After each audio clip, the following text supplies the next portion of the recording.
Hello guys, welcome to our channel tech to electronics. तो इस video में हम देखने वाले कि जो लारावेल के अंदर जो ऑपरेशन हम परफॉर्म करते हैं, जैसे क्रिएट हो गया, एडिट हो गया, रीड हो गया, अपडेट हो गया और डिलीट हो गया, ठीक है। ये सब चीज़ें जो परफॉर्म करते हैं उसका सबसे बेसिक कंसेप्ट जो रहता है क्रिएट काम, जो कि स्टार्टिंग के दिनों में बहुत ज़्यादा हार्ड लगता है, लेकिन वो नॉर्मली हार्ड नहीं रहता है। तो वही परफॉर्म करने वाले हैं इस वीडियो में हम। तो चलिए शुरू करते हैं। सबसे पहले एक नया प्रोजेक्ट बना लेते हैं हम।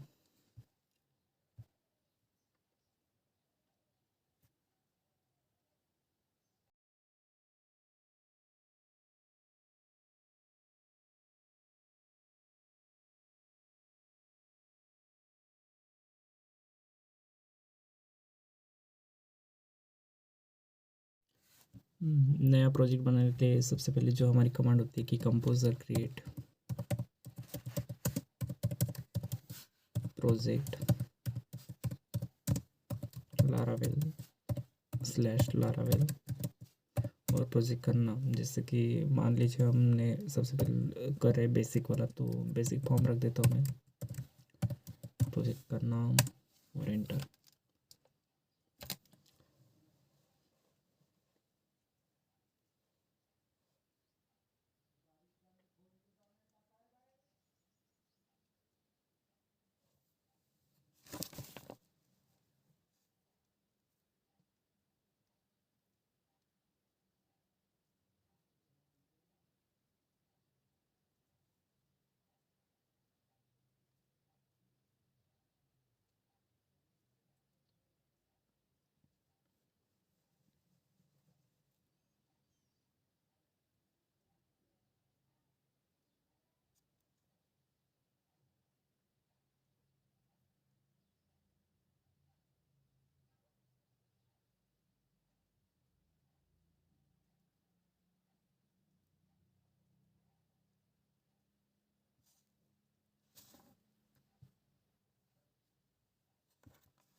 तो ये हमारा प्रोजेक्ट बन चुका है। तो इसके अंदर जब हम स्टार्टिंग में कोई प्रोजेक्ट बनाते हैं तो हमेशा लिखते हैं कि composer create project Laravel slash Laravel और प्रोजेक्ट का नाम। तो कंपोजर क्या करता है कि जो हमारी डिपेंडेंसी रहती है, जो जो चीज़ हमें प्रोजेक्ट के लिए रिक्वायर्ड रहती है, ठीक है, लाइब्रेरीज हो गया, उसकी डिपेंडेंसीज हो गई, जो जो चीज़ें बनाना होती है वो सब चीज़ें कंपोजर बना के देता है हमें प्रोजेक्ट के अंदर।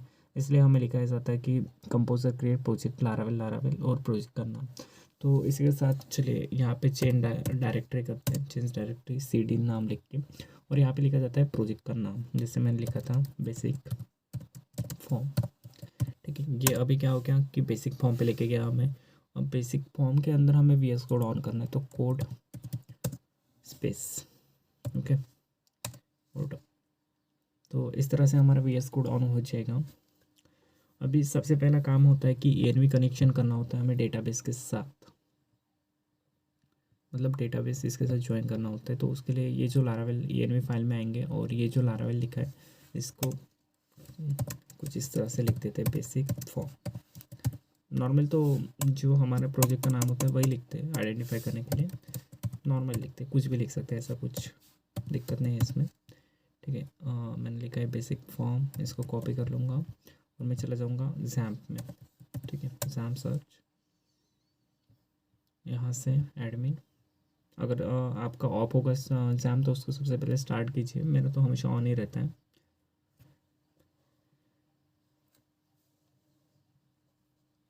ठीक है, आ गया। और यहाँ पे आएंगे, सबसे पहले न्यू करेंगे। न्यू करने के बाद डेटाबेस नेम यहाँ पे कंट्रोल भी कर देता हूँ। जहाँ पे सेम वहाँ पे मैंने जो ANV फाइल में लिखा था वही चीज़ मैं यहाँ पे भी लिख रहा हूँ कि बेसिक फॉर्म, और यहाँ से क्रिएट कर दूँगा। तो इसका, इस प्रोजेक्ट का और उस प्रोजेक्ट का कनेक्शन हो चुका है, ठीक है। उसके बाद सबसे पहले क्या करना है, राउट में जाना है हमें। लेकिन राउट में जाएंगे तो सबसे पहले एक फ़ाइल क्रिएट करनी है। जिस तरह से वेलकम फाइल आ रही है ना, जैसे अगर मैं यहाँ पे PHP आर्टिसन सर्व कर रहा हूँ तो ये विदाउट कंट्रोलर हो रहा है।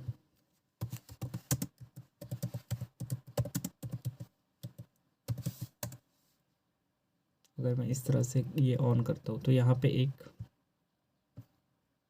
व्यू दिखता है। देखिए डॉक्यूमेंटेशन आ रहा है लारावेल का, आई मीन जो बेसिक सब पेज रहता है लारावेल का, ठीक है, वो सब चीज़ें यहाँ पे दिखाई दे रही है। अगर मैं क्या करूँ, मैं इसको कुछ और दे दूँ, मान लीजिए कुछ इस तरह से लिख दिया मैंने, ठीक है, कुछ भी लिख सकते हैं रैंडमली, तो यहाँ पे नहीं दिखाई देगा। क्या बोलेगा कि व्यू नॉट फाउंड। तो यहाँ पे जो फाइल है वो फाइल का नाम लिखना पड़ता है, ठीक है, रिटर्न व्यू में। तो यही चीज़, लेकिन ये विदाउट कंट्रोलर हो रहा है। और हमें जब लॉजिक लिखना हो, कोई चीज़ स्टोर करनी हो, तो उस वक्त क्या करना पड़ेगा कि कंट्रोलर की ज़रूरत तो पड़ेगी हमें, ठीक है। तो ये एज इट इज़ कर लेते हैं जैसा था वैसा, ठीक है। ये बेसिक सा राउट है हमारा, ठीक है। तो सेम ऐसा व्यू आने को होना, हमें कुछ और यहाँ पे लिख के, ठीक है। तो उसके लिए क्या करेंगे, सबसे पहले हम बनाएंगे यहाँ पे कंट्रोलर एक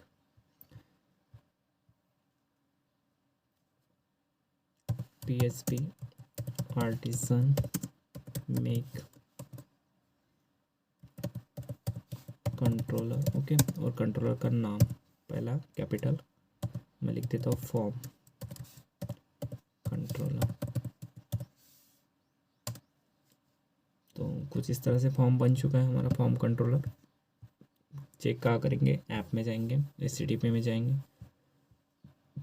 कंट्रोलर्स के अंदर ये फॉर्म कंट्रोलर बन गया, ठीक है, एक कंट्रोलर बन गया। यहाँ पे क्या करेंगे, हम लॉजिक लिखेंगे, हमें जो भी रिटर्न व्यू करना है। जिस तरह से यहाँ पे आ रहा है नहीं है कि रिटर्न व्यू ये यहाँ पे ही कर रहे हैं, लेकिन ये यहाँ पे कंट्रोलर को कॉल नहीं कर रहे हैं, ये नॉर्मल बेसिक से कर रहे हैं, ठीक है। ये भी कर सकते हैं हम, लेकिन हम कंट्रोलर के थ्रू करेंगे। तो यहाँ पे लिखेंगे राउट, ठीक है। इसमें लिखेंगे गेट मेथड, यहाँ पे लिखेंगे स्लैश फॉर्म, कि फॉर्म ओपन होने के बाद, ठीक है, फॉर्म ओपन होने के बाद। तो ये कैसे फॉर्म होगा, कुछ तो यहाँ पे कमांड देना पड़ेगा ना, ये डायरेक्टली होता था क्योंकि ये विदाउट कंट्रोलर, लेकिन हमें कंट्रोलर से कॉल करना। तो इस वजह से हम यहाँ पे इसके अंदर लिखेंगे कंट्रोलर का नाम फॉर्म कंट्रोलर, ठीक है। यहाँ पे देखिए आ गया, ठीक है। इसकी एक क्लास रहेगी और क्लास के अंदर फंक्शन रहेगा, कौन सा, एक बना लेते हैं फॉर्म क्रिएट नाम से बना लेते हैं, फॉर्म नाम से बना लेते हैं, ठीक है, फॉर्म। और इसको कुछ इस तरह से, ठीक है, मैं फॉर्मेट डॉक्यूमेंट कर लेता हूँ एक बार, ठीक है। आगे गेट फॉर्म फॉर्म कंट्रोलर, ये फॉर्म, ठीक है, ये फंक्शन हो गया। यहाँ पे कुछ भी लिख सकते हैं, ठीक है। इसको चेंज कर लेते हैं, क्रिएट कर लेते हैं, ठीक है। सॉरी, फॉर्म में रख देते हैं, कोई दिक्कत नहीं, ठीक है। मैंने फॉर्म रख दिया। अब इससे तो ये वर्क नहीं करेगा ना, अगर मैं यहाँ पे स्लैश फॉर्म करूँगा तो थोड़ी ना वर्क करेगा, ठीक है। ये क्या बोलेगा, नॉट फाउंड बोलेगा, आगे estimate, sorry, form does not exist, target class भी, ठीक है, does not exist, form exist ही नहीं है बोल रहा है। क्यों, क्योंकि ये जो फंक्शन बना है, ये फंक्शन तो कहीं पे डिफाइन ही नहीं किया, उस वजह से वो वैसे बोल रहे हैं। तो सबसे पहले आएंगे फॉर्म कंट्रोलर में आएंगे और यहाँ पे लिखेंगे पब्लिक फंक्शन, ठीक है, पब्लिक फंक्शन, स्पेलिंग भाई, ठीक है, पब्लिक फंक्शन।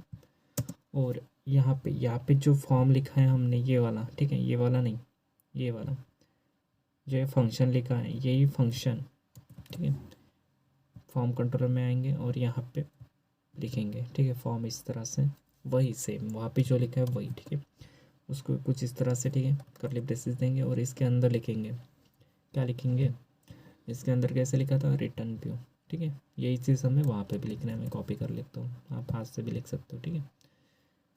लिख दिया मैंने रिटर्न व्यू, ये वेलकम है, ठीक है। रिटर्न व्यू क्या करें, हमें वेलकम करें, वेलकम वाले। अब ये वेलकम क्या है, ये फाइल है जो हम दिखा रहे हैं, ठीक है। इसके अंदर कोड लिखा है सब, वो चीज़ें हम वहाँ पे दिखा रहे हैं जो फ्रंट पेज पे आ रहा है। तो ये देखो, ये व्यूज़ के अंदर प्रेजेंट होगी, रिसोर्सेस ओपन किया, व्यूज़ ओपन किया, और इसके अंदर ये वेलकम फाइल है, ठीक है। इस फाइल का नाम लिख दिया हमने यहाँ पे, ठीक है। पहले क्या हो रहा था 180 पे, अभी इसको अगर मैं रिफ्रेश करूँगा तो क्या होगा, देखो आ गया, ये फॉर्म पे भी ये वाला आ गया। अगर मैं इसको नॉर्मल 180 पे करूँ तो भी वही दिखाई देगा, और स्लैश फॉर्म दिखो तो वो भी, उस पर भी वही दिखा। अगर मैं चाहूँ कि मुझे चेंज करना ही है, मुझे ये फाइल नहीं चाहिए, तो मैं क्या करूँगा, सबसे पहले व्यूज़ के अंदर आऊँगा, एक फ़ाइल बनाऊँगा जिसका नाम रहेगा फॉर्म नाम से बना, क्रिएट नाम से बना लेता हूँ, ठीक है। Create dot blade dot PHP। अभी ब्लेड क्यों लिखा है, क्योंकि लारावेल का एक्सटेंशन है ब्लेड, ठीक है। तो अगर कोई PHP की फाइल बनाते हैं तो उसमें क्या लिखते हैं कि डॉट PHP लिखते हैं, ठीक है, ऐसे लिखते हैं ना। और उसी के साथ अगर कोई HTML की रही तो इंडेक्स डॉट HTML का देते हैं ना, तो ये दोनों में कर रहता है। डॉट ब्लेड भी देना पड़ता है और डॉट PHP भी, क्योंकि ब्लेड के साथ PHP भी कनेक्ट है, ठीक है, उसके साथ, इस वजह से। एंटर, ठीक है। अभी इस फाइल के अंदर मैं लिखता हूँ H1 टैग से हेलो। मैं चाहता हूँ कि ये प्रिंट हो वहाँ पे, तो मैं क्या करूँगा, कंट्रोल में जाऊँगा, कंट्रोल में क्या, ये जो फॉर्म, ये जो नाम लिखा है मैंने ब्लेड फाइल का वेलकम नाम, ये चेंज कर लूँगा, क्या नाम रखूँगा, ठीक है, क्रिएट है, तो मैं यहाँ पे क्रिएट लिखूँगा। क्रिएट लिखने के बाद क्या होगा कि ये जो फाइल आ रही है ये चेंज हो जाएगी, ठीक है, हेलो हो गया। अब इसके अंदर मुझे फॉर्म दिखाना है। अब मैं चाहता हूँ कि मेरा फॉर्म स्टोर हो, फॉर्म दिखाऊंगा और उसको बोलूँगा कि मेरा फॉर्म भी स्टोर होने को होना डेटाबेस में, तो वही चीज़, ठीक है। अगर कोई चीज़ स्टोर करनी है तो हमें दो चीज़ें चाहिए, एक माइग्रेशन टेबल चाहिए और दूसरा चाहिए मॉडल। तो सबसे पहले बनाएंगे migration table, PHP artisan make migration, सबसे पहले बनाएंगे मॉडल बना लेते, ठीक है, कोई बात नहीं। PHP आर्टिसन मेक मॉडल, और मॉडल का नाम क्या रख सकते हैं, एक पहला कैपिटल देंगे, ठीक है, फॉर्म रख देते हैं। और जिस नाम से मॉडल बना है, ठीक है, उसी नाम से आपका टेबल पे होना चाहिए। PHP आर्टिसन मेक, इसमें माइग्रेशन होना, माइग्रेशन में क्रिएट फॉर्म्स नाम से टेबल, और यहाँ पे लिखना पड़ता है टेबल, ठीक है, इस कुछ इस तरह से ये बन गया आपका टेबल। और मॉडल भी, तो वो मॉडल कहाँ पे मिलेगा, मॉडल के अंदर फॉर्म नाम से, ठीक है, ये मॉडल हो गया। जब भी आप कोई डेटा बेच रहे हो तो MySQL में मॉडल के थ्रू ही जाएगा, ठीक है, मॉडल के थ्रू ही जाएगा। आप जो भी डेटा बेचोगे, जो भी टेबल रहेगा, टेबल के अंदर माइग्रेशन के टेबल के अंदर का जो भी डेटा रहेगा वो मॉडल में जाएगा, और मॉडल आपको MySQL में स्टोर करके देगा, ठीक है। तो कुछ इस तरह से देन मैं जाऊँगा अभी माइग्रेशन में, डेटाबेस माइग्रेशंस, और यहाँ पे बन गया अपना फॉर्म का टेबल। ये देखो फॉर्म्स के अंदर, हमें फॉर्म्स के अंदर एक फॉर्म सबमिट करना है, जैसे फर्स्ट नेम और लास्ट नेम, कुछ इस तरह से, ठीक है। तो सबसे पहले मैं क्या बोलूँगा कि टेबल, ठीक है, टेबल के अंदर स्ट्रिंग, यहाँ पे कुछ भी लिख सकते हैं आप, फ्लोट भी लिख सकते हैं, कोई इशू नहीं है, बस आपका जो इनपुट टाइप रहेगा वो चेंज होगा।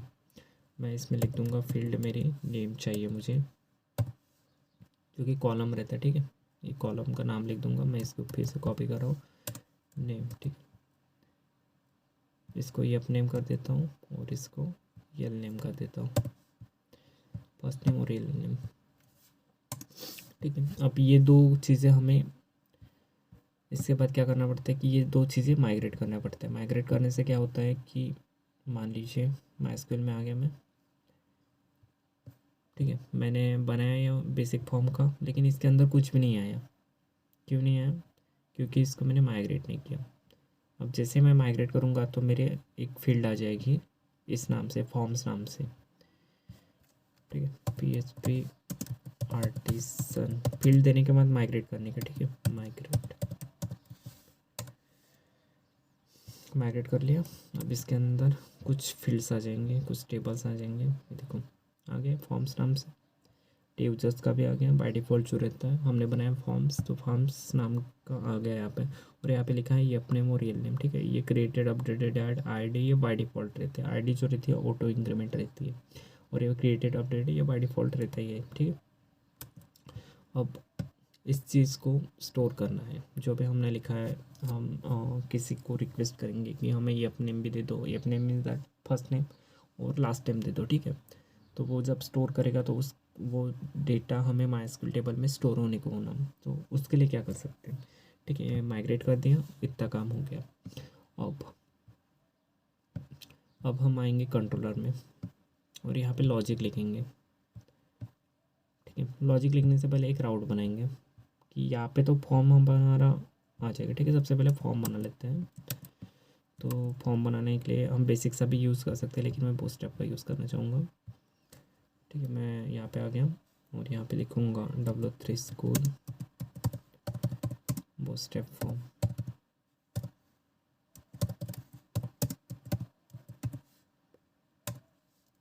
ठीक है।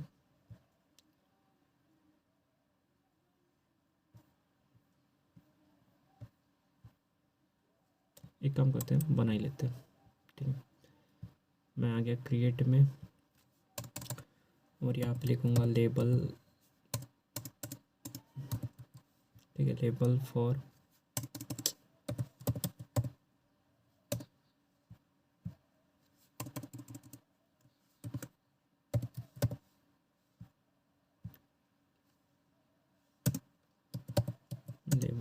ठीक है।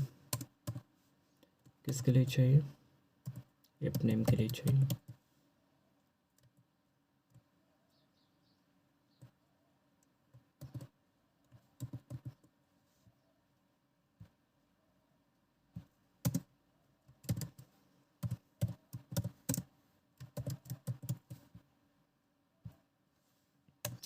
ठीक है, इसके अंदर और एक चीज़ चाहिए हमें, इनपुट टाइप चाहिए। तो मैं लिखूँगा इनपुट टाइप। इनपुट टाइप क्या रहेगा, हमारा टेक्स्ट है, जो यूज़र लिखेगा वो टेक्स्ट में होना अपने को, ठीक है। न्यूमेरिक, फ्लोट, इंटीजर नहीं चाहिए, तो टेक्स्ट चाहिए हमें। तो यहाँ पे टेक्स्ट लिख देंगे, ठीक है। इसके बाद यहाँ पे एक चीज़ पैरामीटर पास करनी पड़ती है, ये नेम, ये सबसे ज़्यादा इम्पोर्टेंट, ठीक है। अब उससे कैसे यूज़र को कैसे मतलब कंट्रोल में जो भी डेटा लिख रहे हैं उससे कैसे पता चलेगा कि ये फर्स्ट नेम का ही डेटा है। ये लिखने से तो नहीं होगा ना, लेवल फॉर। तो जो चीज़ें हम माइग्रेशन टेबल में जो यहाँ पे लिखे हैं ये अपने नेम, ठीक है।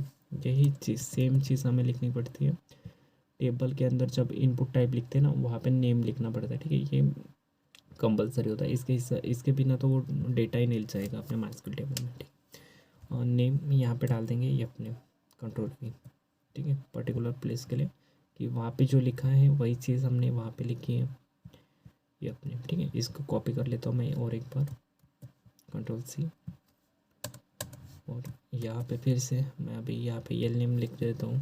ये तब कुछ भी लिख सकते हैं, ऐसा कुछ कोई दिक्कत नहीं है यहाँ पे, ठीक है। और यहाँ पे लिख देता हूँ लास्ट नेम, ठीक है, लास्ट नेम। और यहाँ पे क्या लिखूँगा, एल नेम। देखो मेरे माइग्रेशन टेबल में क्या लिखा है मैंने, एल नेम लिखा है। वही चीज़ मैं यहाँ पे भी लिखूँगा, एल नेम। और एक बटन चाहिए मुझे अभी, बटन, जिसमें लिखूँगा मैं सबमिट, ठीक, कुछ इस तरह से। अब मैं इसको हटा देता हूँ और इसको देखता हूँ, इसको मतलब कोई नीड नहीं है फ़िलहाल यहाँ पे, ठीक है। आ गया फर्स्ट नेम और लास्ट नेम, और यहाँ पे बटन भी आ गए, ठीक है। ये भी इट्स ओके, कोई बात नहीं। इसको नीचे में भी ले सकते हैं, BR टैग देखें, ठीक है। BR टैग दे देते हैं यहाँ पे, या फिर फॉर्म ग्रुप में भी ले सकता था, लेकिन बेसिक से कर रहे हैं हम। BR टैग, ठीक है, BR टैग दे दिए। और एक BR टैग देते हैं स्पेस, और यहाँ पे भी दे देते हैं BR टैग।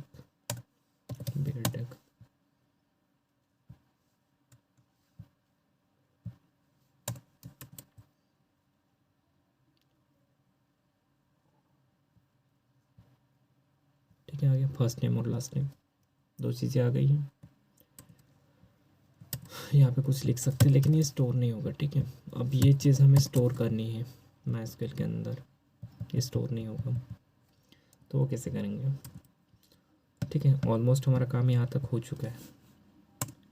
अब उसके बाद आएंगे हम कंट्रोलर में, सॉरी राउट में। हमें स्टोर के लिए भी एक, क्रिएट के लिए व्यू दिखाने के लिए हमने एक राउट बनाया था, अब सेम स्टोर के लिए बनाएंगे। तो इसको मैं कंट्रोल C करता हूँ, ठीक है, और यहाँ पे पेस्ट कर देता हूँ, लेकिन सेम नहीं रहेगा, इसमें लिखूँगा मैं स्टोर, ठीक है, और यहाँ पे भी फंक्शन करूँगा स्टोर, और साथ ही में इसका निकनेम भी दे देते हैं। फिलहाल तो बेसिक लेवल में निकनेम नहीं समझ आएगा, ठीक है, फिर भी मैं लिख देता हूँ, कोई दिक्कत नहीं है। यहाँ पे लिख देता हूँ स्टोर, ठीक है, स्टोर दे दिया। फिर भी स्टोर नहीं होगा क्योंकि इसका लॉजिकली का नहीं है। अभी जो कंट्रोलर का नीड है, यहाँ आपसे पड़ेगा हमें कि कंट्रोलर में क्यों बनाए कंट्रोलर, ठीक है, जबकि ये रिटर्न व्यू तो हम नॉर्मली भी कर सकते थे विदाउट कंट्रोलर। अब यहाँ पे इसकी नीड पड़ेगी कंट्रोलर में, ठीक है। तो मैं सबसे पहले यहाँ पे लिखूँगा पब्लिक फंक्शन, यहाँ से इम्पोर्टेंट पार्ट है भाई, स्टोर।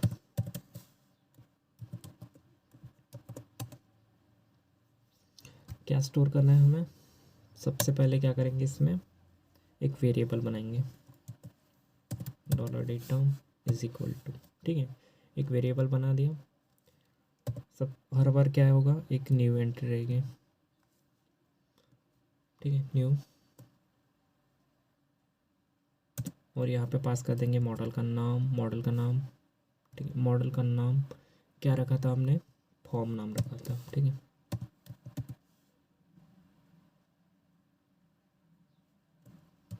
कुछ इस तरह से,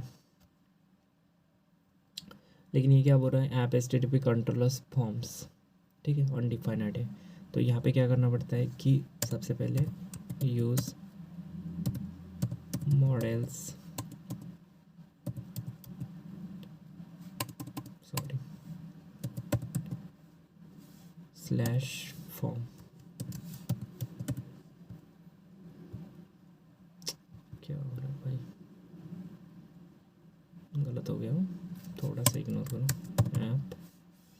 ऐप के अंदर मॉडल्स, ठीक है, मॉडल्स, और ये यहाँ पे फॉर्म, कुछ इस तरह से लिखना पड़ता है, ठीक है। ये लिख दिया, न्यू मॉडल भी हो गया। लेकिन अभी क्या करेंगे हम कि यूज़र को रिक्वेस्ट करते हैं हमेशा कि भाई तू आ, हमें डेटा फिल करके दे। तो उसके लिए यहाँ पे लिखना पड़ता है रिक्वेस्ट और $request, ठीक है, कुछ इस तरह से। अभी मैं यहाँ पे लिखूँगा $data, मुझे क्या चाहिए, नेम चाहिए, इक्वल टू $request, इसमें भी लिखूँगा मैं नेम, ये रिक्वेस्ट करेगा यूज़र को कि भाई तू फिल करके दे। और ये क्या रहता है, ये कॉलम नेम रखता है हमारा, जो माइग्रेशन टेबल में हम यहाँ पे लिखते हैं, ठीक है, ये कॉलम नेम रहते हैं। और ये हम यूज़र को रिक्वेस्ट करते हैं कि यहाँ पे ये नेम आए, ठीक है।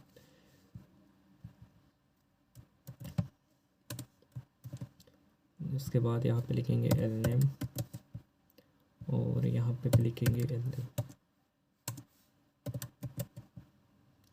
अब इस चीज़ को हमें सेव करना पड़ता है, तो उसके लिए हम यहाँ पे लिखते हैं $data एरो ऑपरेटर सेव, और सेव का फंक्शन कुछ इस तरह से, ठीक है।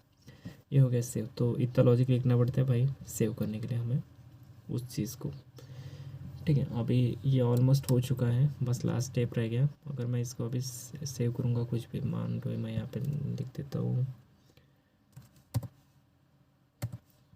HI, ठीक है। तो ये सबमिट नहीं होगा, क्यों नहीं होगा, क्योंकि यहाँ पे कोई URL ही नहीं दिया है कि इसको स्टोर कैसे करेगा, उससे थोड़े पता चलेगा।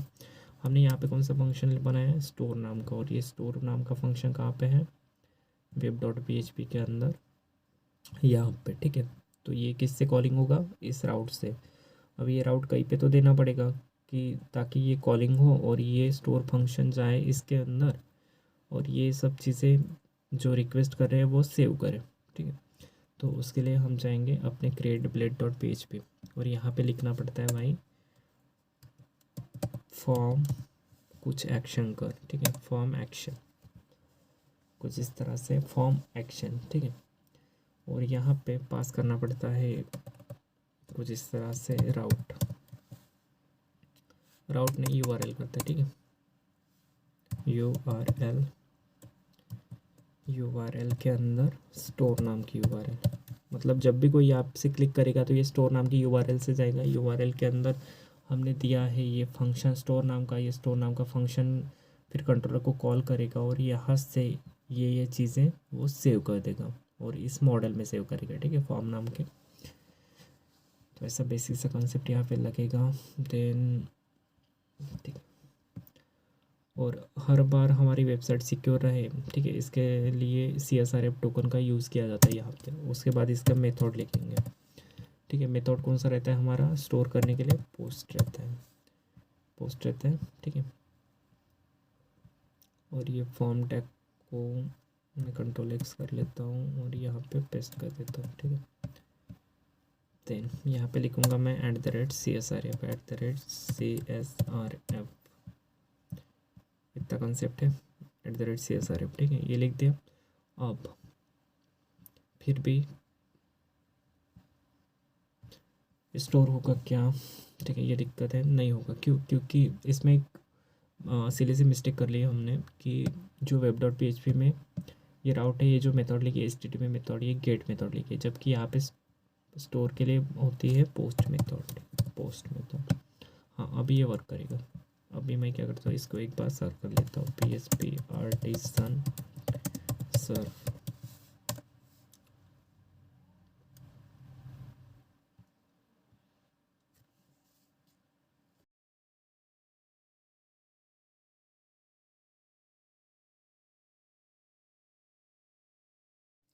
ठीक है, यहाँ पे करेंगे /फॉर्म और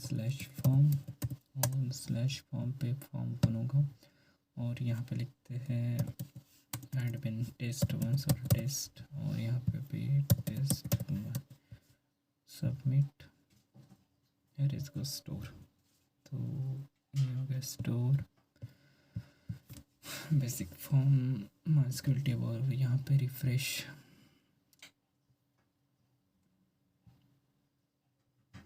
ठीक है, यहाँ पे एक एंट्री आ गई test1 से, अनदर एंट्री करते हैं, इसको सब रिफ्रेश हो गया।